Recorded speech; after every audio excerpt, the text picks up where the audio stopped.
Boker Tov, avec l'aide de Dieu, on va dire un petit enseignement du Rabbi sur le conte du Homer, Sfirat HaHomer. En réalité, c'est une petite note dans une sira, mais qui est tellement belle que je voulais la partager avec vous. Mais donc, avant de la comprendre, il faut d'abord comprendre un petit peu c'est quoi le sujet général du conte du Homer.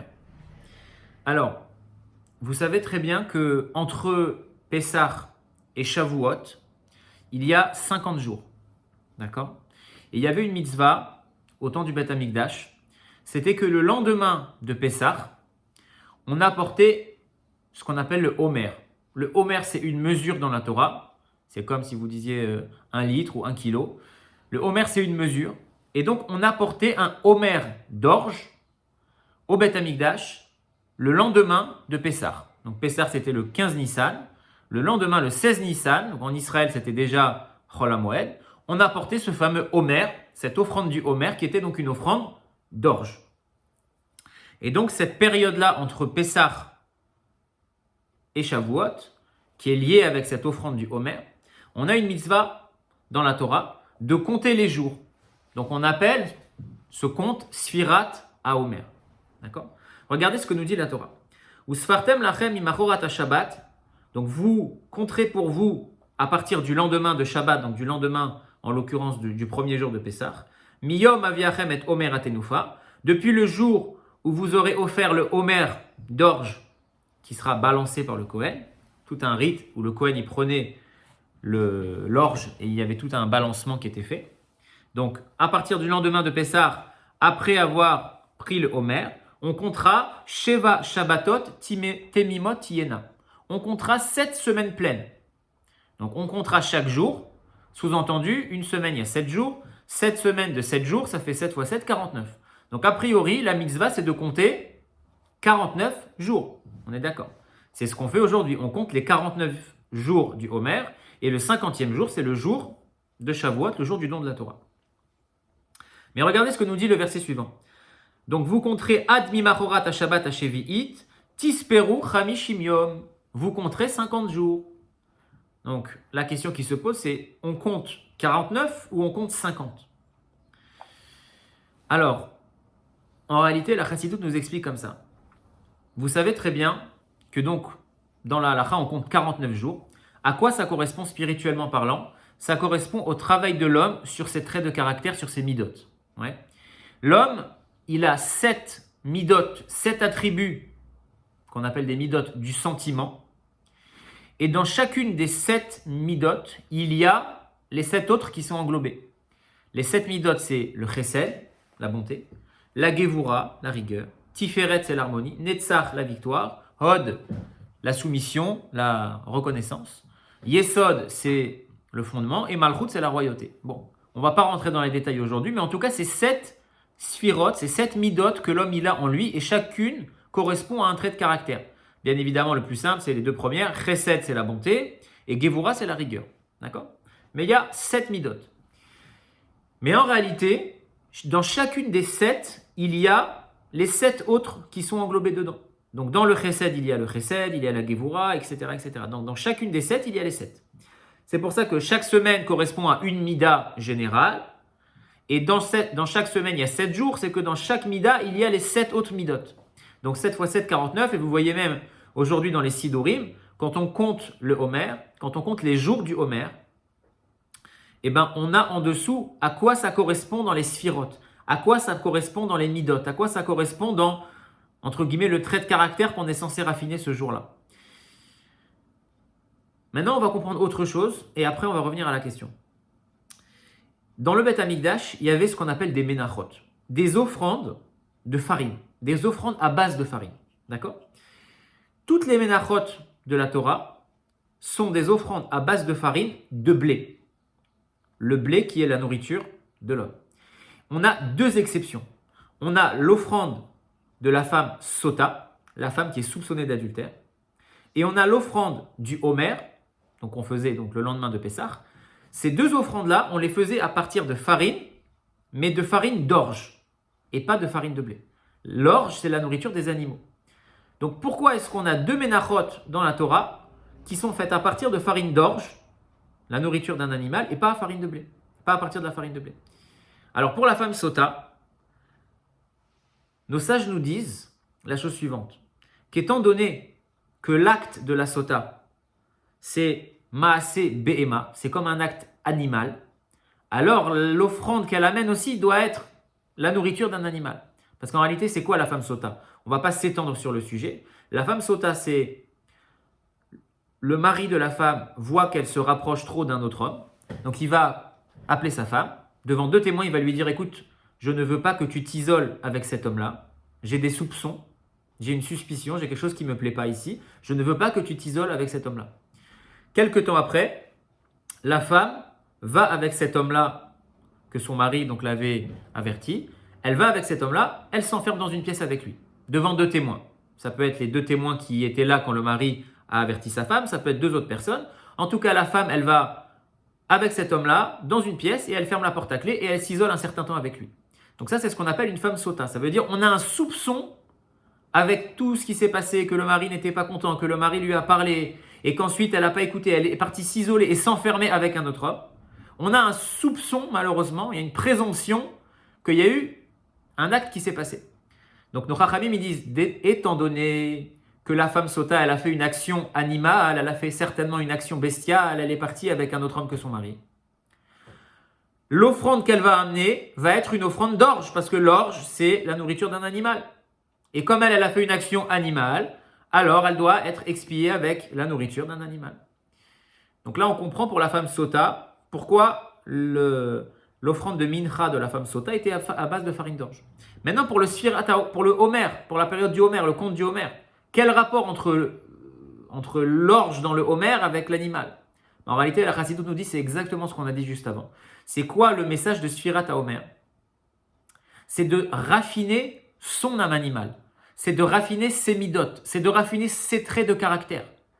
Et donc, on comprend le lien avec l'orge maintenant, puisque étant donné que tout le travail de la Sfirat HaOmer, de Pesach HaShavuot, de se préparer, de se raffiner, de travailler sur son âme animale, sur ses pulsions. Donc on travaille sur quoi? Sur l'âme animale, la partie du juif qui est avec des pulsions, avec des défauts. On travaille sur ça pendant Sfirat HaOmer. Donc on comprend pourquoi l'offrande du Homer aussi était à base d'orge, qui est la nourriture des animaux. Parce que le message aussi qui est dans Sfirat HaOmer, c'est travailler son âme animale. Ok. On comprend maintenant pourquoi dans la sota et dans le homer, on a apporté de la farine d'orge et pas de la farine de blé. Parce que ces deux sujets-là sont liés avec une partie animale, si on peut dire. Maintenant, dans la Chassidut, on explique pourquoi est-ce que concrètement on compte 49 jours. Parce qu'en fait, le 50e jour, en l'occurrence dans notre génération, dans notre époque, c'est le jour de Shavuot. Le 50e jour, ça représente un niveau qui est inaccessible par le travail de l'homme. C'est ce qu'on appelle en Chassidut et en Kabbalah Nun Sha'are Bina, les 50 portes de la Bina. Ouais. Les 50 portes de la compréhension. Et bien ce 50e niveau-là, il est inaccessible par le travail de l'homme. Nous, on a la possibilité de gravir les 49 niveaux, les 49 premiers niveaux, mais il y a un niveau qui est le 50e, qui est inaccessible par le travail de l'homme. C'est pour ça qu'on s'arrête de compter à 49. Et 50, c'est déjà un niveau qui nous dépasse. Le don de la Torah, en l'occurrence, c'est pour ça que ça porte bien son nom. Le don de la Torah, c'est Hachem qui nous fait un cadeau. Quand quelqu'un il reçoit un cadeau, c'est pas forcément quelque chose qu'il a mérité. Quand quelqu'un il travaille pour quelque chose et qu'il est rétribué pour ça, on n'appelle pas ça un cadeau, on appelle ça un salaire. Par contre, quand on donne à quelqu'un un cadeau, c'est un cadeau qui n'est pas lié avec le travail de la personne. C'est un cadeau qui n'est pas forcément mérité, mais on a envie de lui faire un cadeau. Donc c'est ça l'image. Les 49 premiers jours symbolisent les 49 premiers niveaux. Jusqu'à là, on a la capacité de modifier les choses, de se raffiner, de grandir. Mais après, il y a le 50e jour, le 50e niveau. Ce niveau-là, on n'a pas la capacité de l'atteindre, mais c'est Hachem qui va nous le donner, entre guillemets, en cadeau. Maintenant, la question qu'on a posée, c'est, on a l'impression qu'il y a une contradiction dans la Torah. D'un côté, on nous dit on va compter 7 semaines pleines, donc on va compter 49. Et d'un autre côté, on nous dit on va compter 50. Et on sait très bien qu'aujourd'hui, on a dit on ne compte pas 50. Parce que le 50, il est inaccessible. il est trop élevé pour nous. On ne peut pas l'atteindre, ce niveau-là. Alors pourquoi la Torah nous demande de compter 50? L'explication simple que ramène l'Admour Hazaken, que le Rabbi ramène dans la Sikha justement, c'est que même si le 50e niveau c'est un cadeau, c'est un niveau qui est inaccessible, pour qu'Hachem te fasse ce cadeau-là, il faut que toi tu fasses les 49 premières étapes.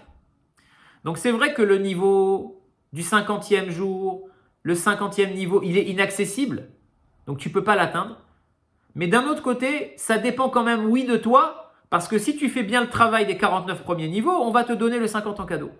Donc c'est un niveau qui ne dépend pas de ton effort, parce que tu ne pourras jamais l'atteindre par ton propre effort, mais il dépend quand même de ton effort, parce que si tu veux l'avoir, il faut quand même que tu fasses l'effort jusque là où tu peux arriver, et ensuite on te le donne en cadeau. Ça, c'est l'explication simple. Maintenant, c'est là où je veux revenir à cette fameuse note dans la Sikha du Rabbi. C'est que le Rabbi dit, ok, on comprend qu'on ne peut pas atteindre le niveau 50, mais quand nous, on fait les 49 premiers niveaux, on a le 50 en cadeau, donc c'est un petit peu comme si on atteignait le 50e niveau, entre guillemets. Mais le Rabbi dit, dans les mots de la Torah, il y a écrit « Tisperu Chamishim Yom ». Tu compteras 50 jours. Il n'y a pas écrit « Tu compteras 49 et grâce à ce travail-là, on te donnera le 50e jour en cadeau », entre guillemets. Il y a écrit « Tu dois compter 50 jours ». Ça veut bien dire qu'on doit compter normalement 50 jours. Et nous, on n'en compte que 49, parce qu'on a expliqué que le 50e était inaccessible. Alors écoutez cette réponse du Rabbi, très très très belle. Il dit comme ça, si on peut dire il y a le 50e niveau absolu, ça c'est un niveau qui est inaccessible. Okay, on dit que même Moshe Rabbeinu, il a atteint ce niveau qu'au jour de sa mort, quand il a été enterré au Har Nevo, la montagne de Nevo. Le mot Nevo, c'est Nun Bo. Là-bas, il y avait les 50. Là-bas, il y avait le 50e niveau. Même Moshe Rabbeinu, ce niveau-là, ce 50e niveau-là dans l'absolu, même Moshe Rabbeinu, il ne l'a atteint qu'à sa mort. Donc c'est un niveau qui n'est pas accessible pour un homme. Ça, c'est le niveau 50 absolu. Maintenant, le Rabbi nous dit, il y a un niveau 50, entre guillemets, individuel chez chacun. C'est quoi ce niveau 50? C'est, au jour d'aujourd'hui, tu as un certain niveau, tu as une certaine stature spirituelle, et il y a des choses qui te dépassent. Il y a des choses qui ne sont pas de ton niveau aujourd'hui. Ça, c'est le 50e niveau pour toi. Et d'une personne à l'autre, ce niveau-là, il peut varier. Parce que quelque chose que toi, tu n'as pas encore acquis qui est difficile pour toi, pour quelqu'un d'autre, si ça se trouve, ça va être acquis depuis longtemps. Et lui, ce qui n'est pas acquis pour lui, c'est quelque chose d'encore plus grand. Donc il y a le 50e niveau absolu, mais il y a le 50e niveau individuel. C'est à chaque fois la chose qui est un petit peu au-dessus de mon niveau et que je dois atteindre. Et regardez ce qu'il dit le Rabbi, c'est très beau. Il dit, aujourd'hui, cette année-là, je suis dans un niveau où voilà, j'ai des choses qui sont acquises. C'est comme les 49 premiers niveaux. Et j'ai le niveau 50, c'est mon objectif, ce que je dois atteindre, ce que je dois faire comme effort sur moi pour m'améliorer.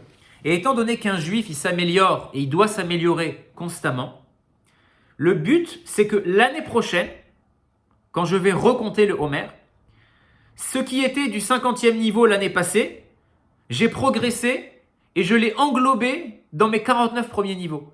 Ça veut dire que l'objectif que j'avais l'année dernière à atteindre, je voulais m'améliorer, je voulais être une meilleure personne, je voulais étudier plus, je voulais travailler sur la tefila, je voulais.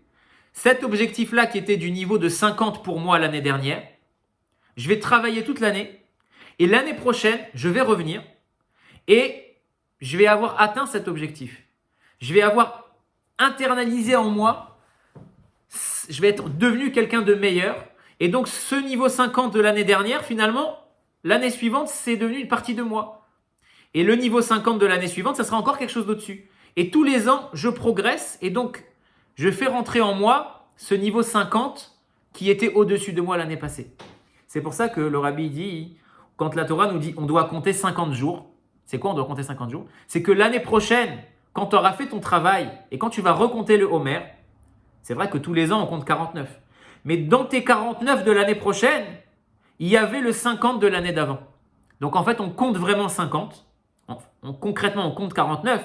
Mais si on progresse tous les ans, on compte 50 dans le sens, le 50e niveau que je n'avais pas atteint l'année passée, je l'ai atteint cette année. Et donc c'est devenu quelque chose qui rentre dans mon compte du Homer. Et chaque année, comme ça, je progresse. Voilà, des bonnes nouvelles et une très bonne journée si Dieu veut.